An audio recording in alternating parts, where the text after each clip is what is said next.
Deuxième épître de Pierre, chapitre 1.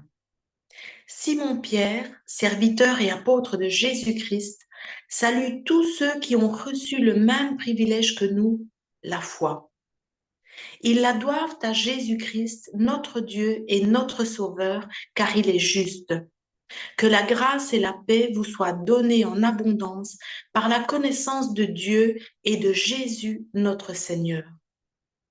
Par sa puissance, en effet, Dieu nous a donné tout ce qu'il faut pour vivre dans l'attachement au Seigneur, en nous faisant connaître celui qui nous a appelés par la manifestation de sa propre gloire et l'intervention de sa force. Ainsi, nous bénéficions des dons infiniment précieux que Dieu nous avait promis. Il a voulu, par ces dons, vous rendre conformes à ce que Dieu est, vous qui avez fui la corruption que les mauvais désirs font régner dans ce monde. Pour cette raison même, faites tous vos efforts pour ajouter à votre foi la force de caractère. À la force de caractère, la connaissance. À la connaissance, la maîtrise de soi. À la maîtrise de soi, l'endurance dans l'épreuve. À l'endurance, l'attachement à Dieu. À cet attachement, l'affection fraternelle. Et à l'affection fraternelle, l'amour. Car si vous possédez ces qualités et si elles grandissent sans cesse en vous, elles vous rendront actifs et vous permettront de connaître toujours mieux notre Seigneur Jésus-Christ. Car celui à qui elles font défaut est comme un aveugle, il ne voit pas clair. Il a oublié qu'il a été purifié de ses péchés d'autrefois. C'est pourquoi, frères, puisque Dieu vous a appelés et choisis, redoublez d'efforts pour éprouver dans toute leur force les effets de cet appel et de ce choix. Car si vous agissez ainsi, vous ne tomberez jamais. Ainsi, vous seront grand ouverts les portes du royaume éternel de notre Seigneur et Sauveur Jésus-Christ. Voilà pourquoi je ne cesserai de vous rappeler ces choses, bien que vous les sachiez déjà et que vous soyez fermement attachés à la vérité qui vous a été présentée. Mais j'estime juste de vous tenir en éveil par mes appels, tant que je serai encore de ce monde. Car je sais que je vais bientôt quitter ce corps mortel, comme notre Seigneur Jésus-Christ me l'a révélé. Cependant, je prendrai grand soin que même après mon départ, vous vous rappeliez toujours de ces choses. En effet, nous ne nous sommes pas appuyés sur des histoires habilement inventées lorsque nous vous avons fait connaître la venue de notre Seigneur Jésus-Christ dans toute sa puissance, mais nous avons vu sa grandeur de nos propres yeux. Car Dieu le Père lui a donné honneur et gloire lorsque dans sa gloire immense, il lui a fait entendre sa voix qui disait: Voici mon Fils bien-aimé, qui fait toute ma joie. Or, cette voix qui était venue du ciel, nous l'avons entendue nous-mêmes, puisque nous étions avec lui sur la sainte montagne.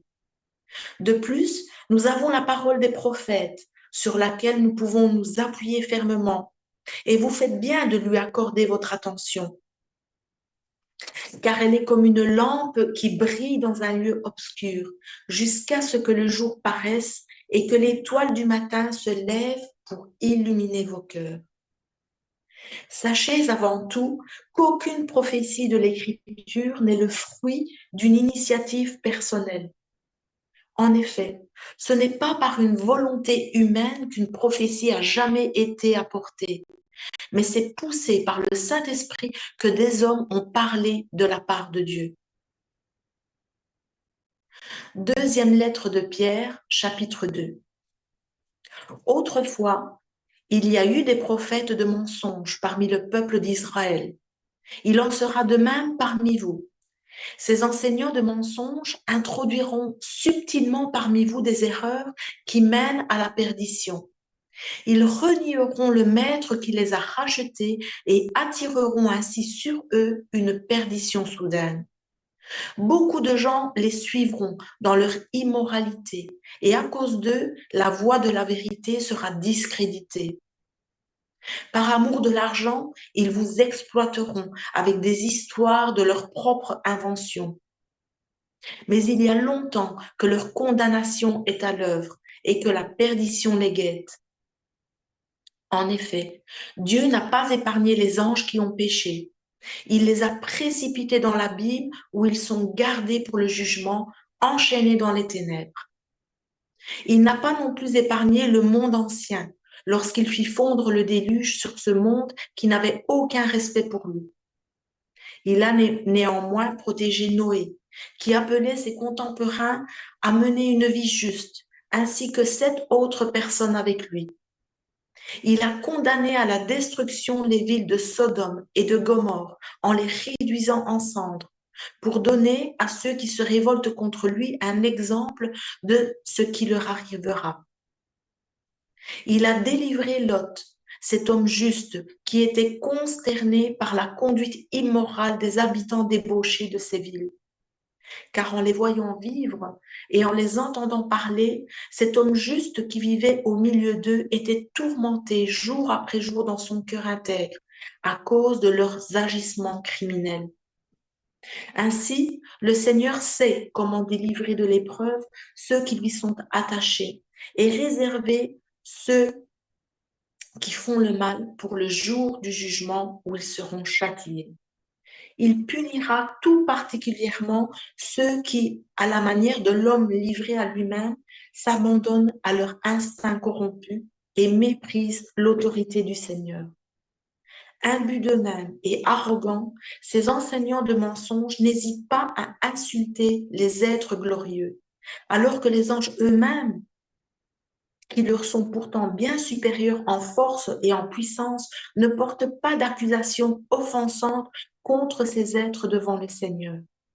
Mais ces hommes-là agissent comme des animaux dépourvus de raison, qui ne suivent que leurs instincts et sont tout juste bons à être capturés et tués, car ils se répandent en injures contre ce qu'ils ne connaissent pas.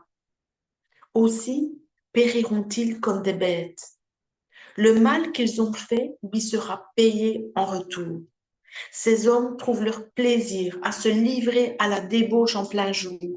Ils salissent et déshonorent par leur présence les fêtes auxquelles ils participent avec vous en prenant un malin plaisir à vous tromper. Ils ont le regard chargé d'adultère et d'un besoin insatiable de péché. Ils prennent au piège les personnes mal affermies. Ils n'ont plus rien à apprendre en ce qui concerne l'amour de l'argent. Ils sont sous la malédiction divine.